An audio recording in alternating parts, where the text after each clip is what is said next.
Hi everyone, my name is Avinash. I'm the author of the book Web Analytics an Hour a Day, and I'm also the analytics evangelist for Google.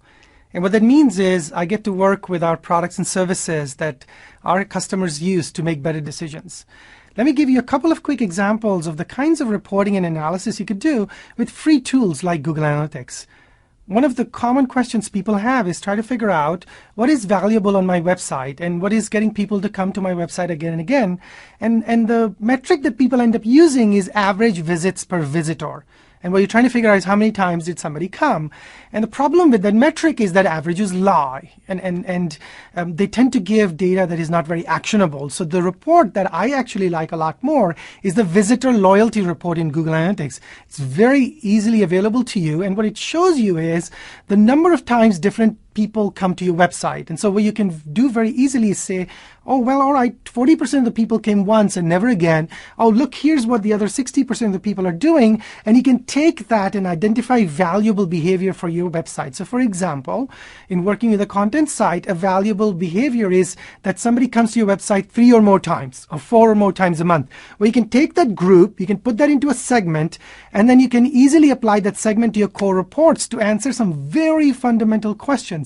People who come to my website 4 times or more, where do they come from? What keywords drive them to my website? What traffic sources send these people? So you can start to understand more your acquisition strategy and how to make it better. The other thing you can do with that same segment is you can apply that to your content report and try to understand what types of content are consumed more by people who visit frequently. So it turns out that people who come again and again actually read sports and entertainment. And while you have a massively huge section about politics, nobody cares. Well, perhaps you care, but not the visitors coming to your website. So the loyalty report pinpoints the behavior that is important to your business, and it helps you understand how to optimize that behavior.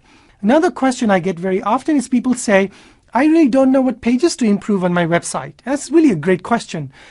My favorite report is called Top Landing Pages Report. And what it shows is it shows you all the home pages you have for your website. Because if you think that you only have one home page, that's not really true. People search, they go deep into your website. Look at the top 10, top 20 landing pages of your website, places where people enter your website, and then apply a metric called bounce rate. It's a wonderful metric because what bounce rate measures is this phenomenon. I came, I puked, I left. It's showing you all the people who come to your website, only look at that page and leave instantly.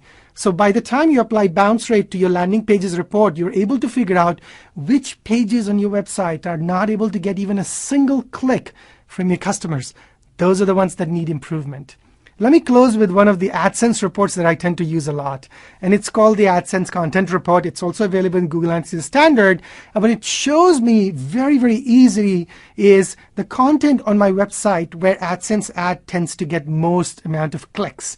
And what this helps me understand is what is the content that people are interested in, and on those each pieces of content, how many clicks do my AdSense ad gets? And that data helps you create a true win-win for your company, because you can say, I'm going to produce more content that people find to be of value. And oh, by the way, I also get more AdSense clicks and revenue to my company. And that really is a win-win for you and your customers. Those are 3 quick examples of data-driven decisions. Decisions that help you understand your customer behavior and be more profitable as a business. I wish you all the very best.